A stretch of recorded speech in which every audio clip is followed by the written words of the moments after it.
በስመ አብ ወወልድ ወመንፈስ ቅዱስ አሃዱ አምላክ አሜን።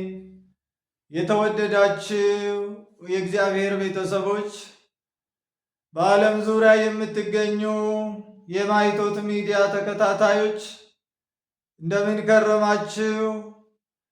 ልዑለ ባሕርይ እግዚአብሔር አምላካችን ስሙ ዛሬም ዘወትርም የተመሰገነ ይሁን። የእናቱ የእናታችን የቅድስተ ቅዱሳን የድንግል ማርያም የቅዱሳን ባለሟል አገልጋዮቹ ሁሉ ስም በሁላችንም አንደበት የከበረ የተመሰገነ ይሁን።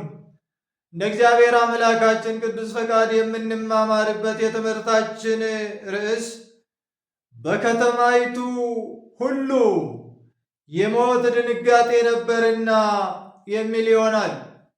አንደኛ ሳሙኤል ምዕራፍ 5 ከቁጥር 11 ላይ የምናገኘው የእግዚአብሔር ቃል ነው። በዚህ ትምህርታችን እስራኤል በፍልስጤማውያን ፊት እንደተመቱ ከ30,000 በላይ እስራኤላውያን በጦርነቱ እንደወደቁ ታቦተ ጽዮንም እንደተማረከች የእግዚአብሔርም እጅ በፍልስጤማውያን ላይ እንደበረታች ሞት በእስራኤል ምድር እንደነበረ ሁሉ ሞት በፍልስጤም ምድር እንደመጣ ይልቁኑ ፍልስጤማውያን እንደተጨነቁ የፍልስጤም ከተሞች በሞት እንደተሸበሩ የሞት ሸክም፣ የሞት ጣር፣ የሞት ጥላ፣ የሞት ክብደት፣ ጩኸትና ድንጋጤ በፍልስጤማውያን ላይ እንደወደቀ እንማራለን። ታሪኩ እንዲህ ነው። ፍልስጤማውያንና እስራኤላውያን ከመጀመሪያው ጀምሮ ተስማምተው አብሮ ኑሮ አያውቁም። ጎረቤታሞች ናቸው፣ ነገር ግን አይስማሙም። ተቀራርበው አይኖሩም። አገራቸው የሚቀራረብ ወሰን ድንበር የሚያገናኛቸው ሆኖ ሳሉ በሃይማኖት እንደተለያዩ በምግባር እንደተለያዩ ሁሉ ልባቸው አልተገናኘምና ሁልጊዜ በጠላትነት ይኖራሉ። ይልቁኑ ፍልስጤማውያን እስራኤልን ለማጥፋት ይመኛሉ። ይህ የእስራኤልና የፍልስጤማውያን ታሪክ ዛሬም እንደቀጠለ ነው። ታሪካቸው የሞት ታሪክ ነው። ታሪካቸው የጦርነት ታሪክ ነው። ፍልስጤም በእስራኤል ላይ ሲዘምት፣ ፍልስጤም እስራኤልን ለመግደል ሲመጣ፣ እስራኤላውያን ደግሞ ድል ሲያደርጓቸው የኖሩ ነው። ዛሬ ብዙ ኃያላን ዓለማት፣ ብዙ ኃያላን ነገሥታት ፍልስጤማውያንና እስራኤላውያንን ለማስማማት ለማስታረቅ ይጥራሉ፣ ግን አይሆንም። እስራኤል በእግዚአብሔር ከተመረጡ ጊዜ ጀምሮ በፍልስጤማውያንና በእስራኤላውያን መካከል ታላቅ ጸብ፣ ታላቅ ጦርነት፣ ታላቅ ጠላትነት አለ። እስራኤል እግዚአብሔርን ያመልካል፣ ፍልስጤማውያን ደግሞ ጣዖትን ያመልካሉ። ስለዚህ አይስማሙም። ታላቅ ጠላትነት አለ። አሁንም በዚህ ታሪካችንም እንደምናየው በእስራኤላውያንና በፍልስጤማውያን መካከል የጦርነት ቀጠሮ ተያዘ። እስራኤል በአቤኔዘር ፍልስጤማውያንም በኤፌቅ ሰፈሩ። የጦርነቱ ቀጠሮ ተያዘ። ሊዋጉ ያሸነፈው በባርነት ሊገዛ እስራኤል ግድ ሆኖባቸው ነው። ፍልስጤማውያን ደግሞ ጦርነቱን ፈልጎ ነው። በጉልበታቸው ተማምነው፣ በጀግኖቻቸው ተማምነው፣ በጦረኝነታቸው ተማምነው እስራኤልን ለማጥፋት ሰይጣንን ማነሳስቷቸው ተነሳሱ፣ ተሰለፉ። ጦርነቱ ተጀመረ። ገና ጦርነቱ በመጀመሩ በእግዚአብሔር የሚመካ እግዚአብሔር አምላኩ የሆነለት ሕዝበ እግዚአብሔር የሚባል እግዚአብሔር የሚመግበው እግዚአብሔር እንደ መንጋ የሚጠብቀው እስራኤላዊ ሁሉ በፍልስጤም በፍልስጤማውያን ፊት ወደቀ። ጦርነቱ በረታ። ሞት ወደ እስራኤል መንደር መጣ። 4,000 እስራኤላውያን በጦርነቱ ወደቁ። እስራኤላውያን ደነገጡ፣ ሸሹ። ፍልስጤማውያንም አሳደዷቸው። እስራኤል ወደ ሰፈሩ ከተመለሰ በኋላ ፍልስጤም በድል አድራጊነት ሲመለስ እስራኤል መከሩ። ምንድን ነው? እግዚአብሔር በጠላቶቻችን ፊት ስለምን መታን? ጠላት ለምን በረታብን? ለምን ተሸነፍን? ለምን አሳልፎ ሰጠን አሉ። ዛሬ መጠየቅ ያቃተን ይህ ነው። እኛ ኢትዮጵያውያን ጠላቶቻችን በዝተዋል። ጠላቶቻችን በርክተዋል። ጠላቶቻችን አይለውብናል። እኛ ክርስቲያኖችን ይገሉናል። እኛ ክርስቲያኖችን ያርዱናል። እኛ ክርስቲያኖችን ብልቶቻችንን በስለት ይቆርጣሉ። ስጋችንን በእሳት ያቃጥላሉ። ሬሳችንን ምድር በምድር ይጎትታሉ። ጠላቶቻችን በዝተዋል። እንደ እስራኤላውያኑ ጥያቄ መጠየቅ አለብን። ለምንድን ነው እግዚአብሔር በጠላቶቻችን ፊት የዘጋን? ለምንድን ነው እግዚአብሔር በጠላቶቻችን ፊት የመታን? ለምን አየሉብን? ለምን አሸነፉን? ለምን በረቱብን ብለን ልንጠይቅ ይገባል። እስራኤላውያን ሽማግሌዎች መከሩ። የተሸነፍነው፣ የወደቅነው፣ የተመታነው፣ በጦርነቱ ድል የተደረግነው ፍልስጤማውያን ስለበረቱ አይደለም፣ ብቻችንን ስለዘመትን ነው። የእግዚአብሔር የቃል ኪዳኑ ታቦት ከእኛ ጋር የለም። ያለ እግዚአብሔር ብቻችንን ነው የተዋጋ ነው። ጦረኛ እግዚአብሔር ነው። ኃይለኛ እግዚአብሔር ነው። ሰልፈኛ እርሱ ነው። ድል የእርሱ ነው። ስለዚህ ታቦተ ጽዮን የእግዚአብሔር የቃል ኪዳኑ ታቦት በኪሩቤል ላይ የምትቀመጠው የእግዚአብሔር የቃል ኪዳኑ ታቦት ታቦተ ጽዮን ከሴሎ ወደ ጦር ሜዳ ትምጣልን ብለው ወሰኑ። ወደ ሴሎም ላኩ። ታቦተ ጽዮንን የሚያገለግሉ በዚያ ከታቦተ ጽዮን ጋር በድንኳን የሚኖሩ በካህናት ሥርዓት እንዲጠብቁ እንዲያገለግሏት የተሾሙ የኤሊ ልጆች ነበሩ። አፍኒንና ፊናንስ የሚባሉ በንጽሕና በቅድስና በሕግ በሥርዓት ግን ማገልገል የተሳናቸው እግዚአብሔር የቃል ኪዳኑ ታቦት ባለበት ይኖራልና ኃይሉ ከሴሎ ወደዚህ ወደ አቤኔዘር ታቦተ ጽዮን መጣች። በእስራኤል ሰፈር እልልታ ሆነ። ፍልስጤማውያን ደነገጡ። ምንድን ነው እስራኤል? እነዚህ ዕብራውያን ምን ሆኖ ነው እልል የሚሉት? ያሸነፍን እኛ፣ ድል ያደረግን እኛ፣ የተመቱ የወደቁ እነርሱ 4,000 ሰራዊት ገድለንባቸዋል። የሸሹ እነሱ ናቸው። ለምን እልል ይላሉ? እልል ማለት ከተገባን እኛ ነን ድል አድራጊዎቹ ብለው ጠየቁ። ሲጠይቁ ግን የእስራኤል የደስታው ምንጭ ጦርነቱ አይደለም። የእስራኤል የደስታው ምንጭ በጦር አለማሸነፉ አልነበረም። የእስራኤል የድል ምልክት የእግዚአብሔር የቃል ኪዳኑ ታቦት በኪሩቤል ላይ የምትቀመጠው ታቦተ ጽዮን ወደ እስራኤል ሰፈር ገብታለች። በዚህ እልል አሉ። ታቦት መጥቷልና፣ የቃል ኪዳኑ ታቦት መጥቷልና። ዛሬ በአዲስ ኪዳን እንደምናደርገው ማለት ነው። ታቦቱ ወደ እኛ ሲመጣ በሰፈሩ ሲያልፍ እየሰገዱ ምዕመናን ወድቆ እየተነሱ እልል እያሉ ያመሰግናሉ። የእግዚአብሔር የቃል ኪዳኑ ታቦት በሚያልፍበት መንገድ ሁሉ ይጎዘጉዛሉ፣ ይሰግዳሉ፣ ይዘምራሉ፣ እልል ይላሉ። እስራኤልም ይህንኑ ነው ያደረገው። ፍልስጤማውያን ጠይቀው ግን አንድ ነገር ላይ ደረሱ። ወዮ ወዮታ አለብን፣ ዛሬ መከራ ወድቆብናል አሉ። ምንድን ነው መከራችን? ለምን ወዮ እንላለን? ድል አድርገናል አለ ሕዝቡ።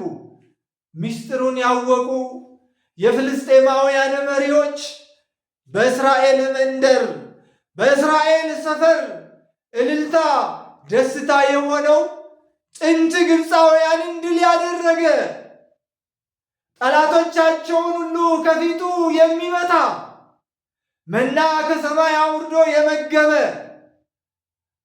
ውሃን ከዓለት አፍልቆ ያጠጣ ደመና ጋርዶ ጠላት አሳዶ ፈርዖንን ከነሰራዊቱ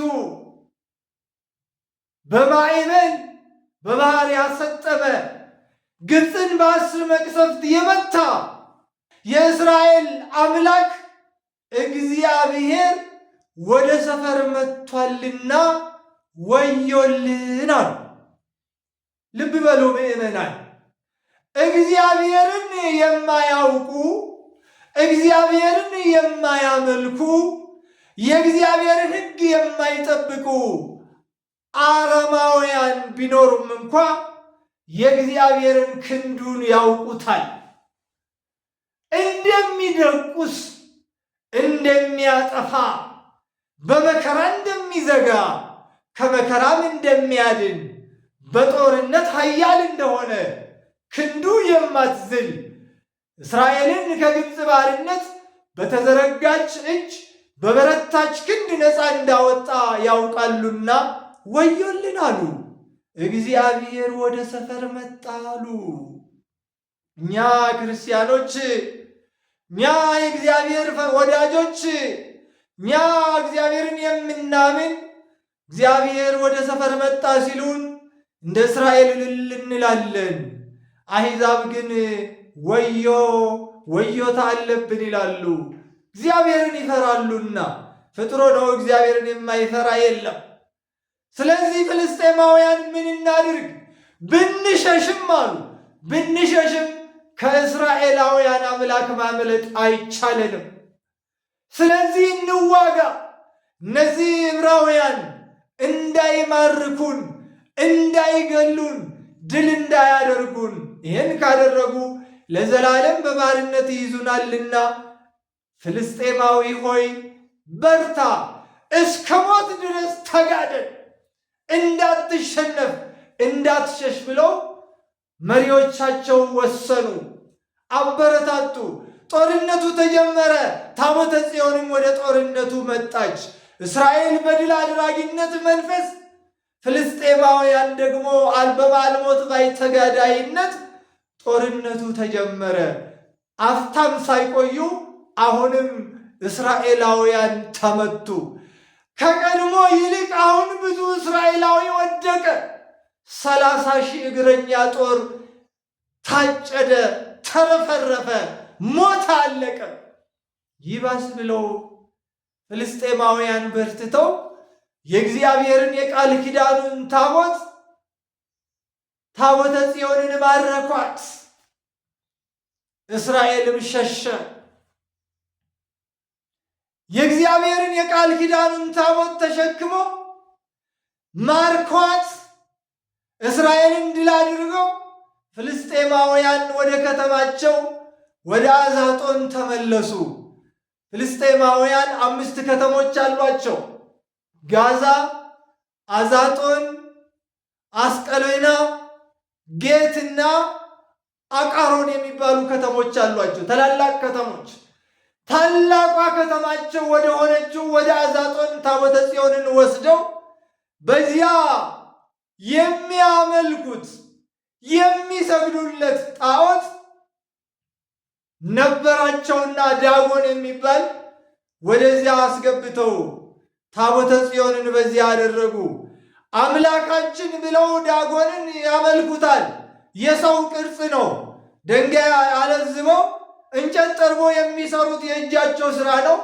የአምላክ እንግዳ በአምላክ ቤት መኖር ይገባዋል ብለው ታቦተ ጽዮንን ወስደው ከዳጎን ቤት አስቀመጧት።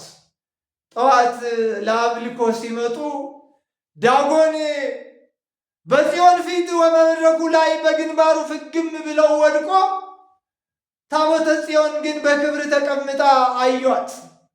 አይ በአግባቡ ባናስቀምጥ ነው፣ ባናመቻችለት ነው መቀመጫውን፣ ተንሸራቶ ወድቆ ይሆናል ብለው አመቻችተው አቆሙት ዳጎንን። ይኸው ነው የአሕዛብ አምላካቸው። ለራሱ መቀመጥ አይችልም። መቀመጫ የሚያመቻችለት ያስፈልገዋል። ተንሸራቶ ይወድቃል። ሰው ይንከባከበዋል እንጂ እርሱ ሰውን አይንከባከብም። ሰው ይጠብቀዋል እንጂ እርሱ ሰውን አይጠብቅም። ሰው ይተጋለታል እንጂ እሱ ለሰው አይተጋም። እኛ የምናመልከው ግን እኛ መቀመጫ የምናበጅለት አይደለም። እኛ የምናመልከው አምላክ ግን እኛ የምንንከባከበው የምንጠብቀው ሳይሆን እርሱ የሚጠብቀን ነው። እርሱ የሚንከባከበን ነው። እርሱ የሚመግበን ነው። የሚያድን አምላክ ነው ያለን። የአሕዛብ አማልክት ግን ጠባቂዎች ያስፈልጓቸዋል። የሚያመቻቹ አመቻችተው የሚያስቀምጡ ሲወድቅ የሚያነሳ ያስፈልጋቸዋል። የእኛ አምላክ ስንወድቅ የሚያነሳን እንጂ እንዳይወድቅ የምንጠነቀቅለት አይደለም። የሚወድቅ አይደለም። የወደቁትን ያነሳል፣ የተፍገመገሙትን ይደግፋል የእኛ አምላክ። የአሕዛብ ጣዖታት ግን ይወድቃሉ። ስለዚህ አመቻችተው ሄዱ። አሁንም በማግስቱ ሲመጡ ዳጎን አሁን ቁርጥርጥ ብሎ ወድቆ ከቀድሞ ይልቅ ራሱ አንድ ቦታ፣ እጅ እግሩ ሌላ ቦታ፣ የተቀረው አካሉም ሌላ ቦታ ሆኖ የተቆረጠው ግንባሩ በታቦተ ጽዮን ፊት ፍግም ብሎ አገኙት፣ ተቆራርጦ ወድቆ። አሁን ፍልስጤማውያን ግራ ገባቸው። እግዚአብሔር ተቆጥቷልና ታቦተ ጽዮን የእግዚአብሔር የቃል ኪዳኑ ታቦት የእግዚአብሔር የክብሩ መገለጫ የኃይሉ መገለጫ ናትና መላ ፍልስጤምን በእባጭ መታቻቸው። ኮዳ ኮዳ የሚያክል እባጭ በብልቶቻቸው ላይ ወጣ። መላ ፍልስጤም በአይጦች ተወረረች። የአይጥ መንጋ የማይከላከሉት፣ ገሎ የማይጨርሱት፣ ሸሽቶ የማያመልጡት የአይጥ መንጋም ወረራቸው። የአዛጦን ከተማ ነዋሪዎች እጅግ በጣም ተጨነቁ። አለቆቻቸውን ጠርተው ምንድን ነው? የእግዚአብሔር እጅ በእኛ ላይ በርትታለች፣ ከብዳናለች። የእነዚህ የእስራኤላውያን አምላክ በእኛና በአምላካችን በዳጎን ላይ እጁ ከብዳናለችና በታቦተ ጽዮን ምን እናድርግ? በዕብራውያን አምላክ ምን እናድርግ? እንዴት ከመከራ እናምልጥ አሉ። አይ አዛጦን ባይስማማት ነው። ስለዚህ ወደ ጌት እንውሰዳት አሉ። ጌት የጎልያድ ከተማ ናት።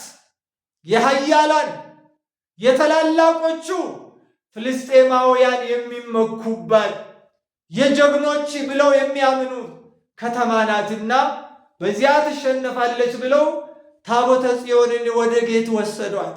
ሁለተኛይቱ ከተማ ናት። በዚያም የእግዚአብሔር እጅ በረታች፣ ከበደቻቸው። የጌት ሰዎችም ብልቶቻቸው ላይ ኮዳ ኮዳ የሚያክል እባጭ ወጣባቸው። አይጥ በመንጋ ሆኖ ወረራቸው። በሽታው ተቅማጡ አየለባቸው። የጌት ሰዎችም ጮኹ፣ አይሆንም አሉ። ስለዚህ ወደ ሦስተኛይቱ ከተማ ደግሞ ሊወስዷት፣ ወደ አስቀሎና ሊወስዷት ደግሞ ታቦተ ጽዮንን ተሸከሙ። የዛ ከተማ ሰዎች ግን ከሌሎቹ ተሻሉ። የለም የነዚህ የእስራኤላውያን አምላክ ኃያል ነው፣ ግብፃውያንን የመታ የእኛንም ከተሞች አዛጦንን፣ ጌትን በመከራ ያስጨነቀ በሞት የረበሸ የእስራኤል አምላክ ወደ እኛ ከተማ አይገባም አሉ። አይገባም፣ ውሰዱልን አሉ። ነገር ግን ታቦተ ጽዮንን ወደዚያ ወሰዱ። ታቦተ ጽዮን ወደዛ በገባች ጊዜ አሁንም ከተማዋ በእባጭ በአይጥ መንጋ በተቅማጥ በልዩ ልዩ ደዌ መቅሰፍት ከተማዋ ተመታች። በከተማይቱ ሁሉ የሞት ድንጋጤ ነበርና የእግዚአብሔር እጅ በፍልስጤማውያን ላይ ከብዳለች። ፍልስጤማውያን ደነገጡ። የዳጎንን ካህናት ጠርተው በእስራኤል አምላክ ምን እናድርግ? ማለቃችን ነው። በአምላካችን በዳጎንና በእኛ ላይ እጁ በርትታለችና ምከሩን፣ ምን እናድርግ አሉ። እነሱም እንዲህ አሏቸው፣ እናንተ ፍልስጤማውያን ከማትችሉት ጋር ነው የተዋጋችሁት። የማይሞከረውን ነው የሞከራችሁት። ከእስራኤል ጋር መዋጋት ትችላላችሁ፣ ከእግዚአብሔር ከእስራኤል አምላክ ጋር ግን መዋጋት አይቻላችሁምና ስለ በደላችሁ ስለ ኃጢአታችሁ ምናልባት የእስራኤል አምላክ ይቅር ይላችሁ እንደሆነ በአምስቱ የፍልስጤም ከተሞች በደል ልክ በአምስቱ አለቆቻችሁ ልክ በብልቶቻችሁ ላይ በወጣው እባጭ ምሳሌ 5 የወርቅ እባጮችን 5 የወርቅ አይጦችን ሰርታችሁ በሳጥን አድርጋችሁ የእስራኤልን አምላክ ታቦተ ጽዮንን በሰረገላ አስቀምጣችሁ ቀንበር ያልነካቸው የሚያጠቡ 2 ላሞችን ጠምዳችሁ ሰረገላውን በዛ አድርጋችሁ ስደዱት። ወደ ቤት ሳሚስ የሄደ እንደሆነ ታቦቱ በእውነትም ፍልስጤምን ያጠፋ ፍልስጤምን የመታ የእስራኤል አምላክ ነው።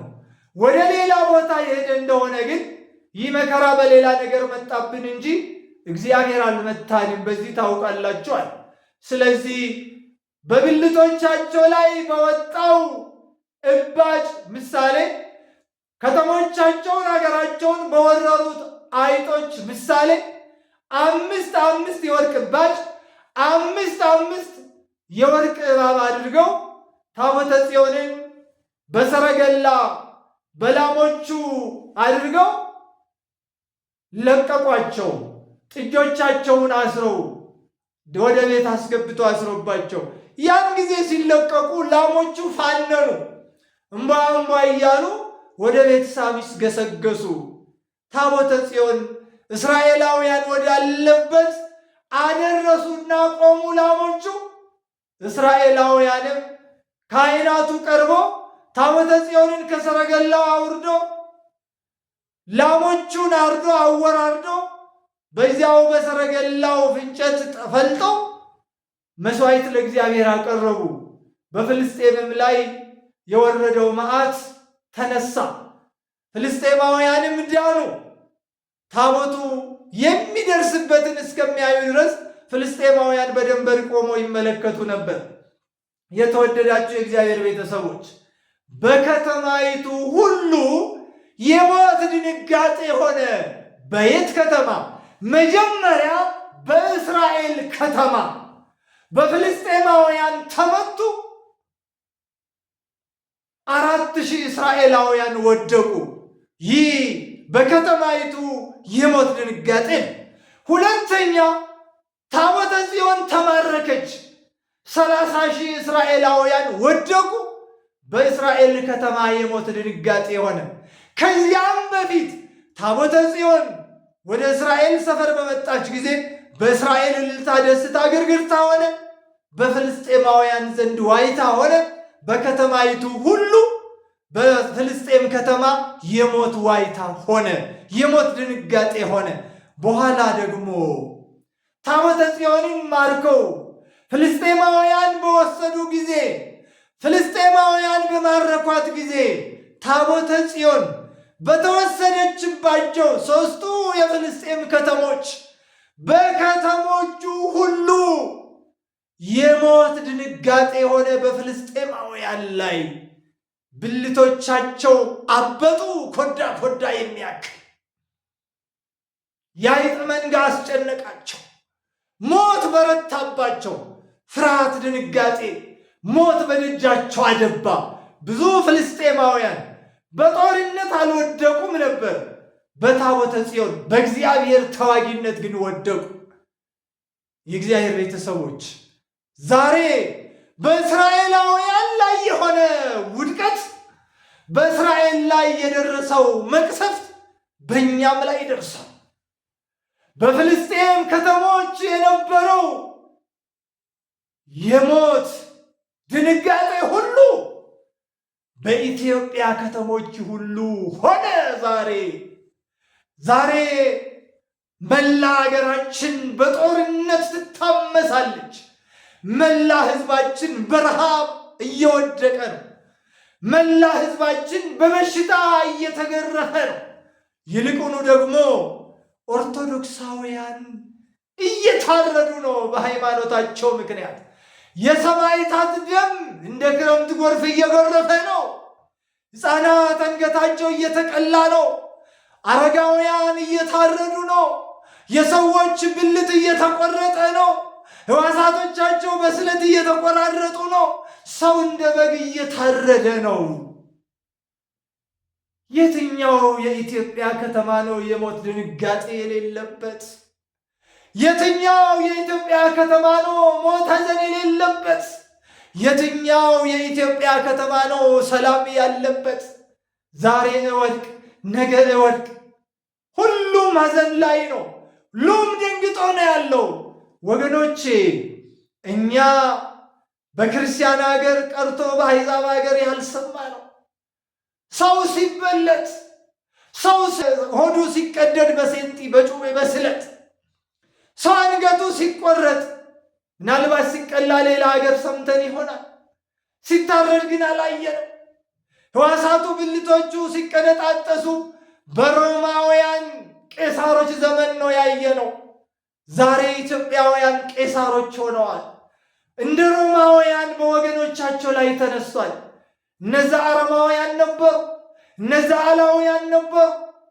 ዛሬ እኮ ሃይማኖት አለን የሚሉት ናቸው ይህን የሚያደርጉት። ወገኖቼ በመላ ከተማይቱ ሁሉ የሞት ድንጋጤ ሆኖብናል። ፍልስጤማውያን እስራኤልን ለምን ማረኩ? ታቦተ ጽዮን ለምን ተማረከች?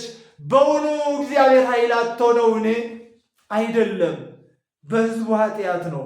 ይልቁኑ ደግሞ ታቦተ ጽዮንን በድንኳን የሚያገለግሉ ካህናቱ የኤሊ ልጆች አፍኒንና ፊናስ በሰሩት ስራ፣ በበደሉት በደል፣ ባጠፉት ጥፋት፣ በፈጸሙት ኃጢአት ወገኖቼ ልብ በሉ። የሕዝቡ ኃጢአት በጎ ነው እያልኳቸው አይደለም። ከሕዝብ ኃጢአት የካህናት ኃጢአት ይከፋል።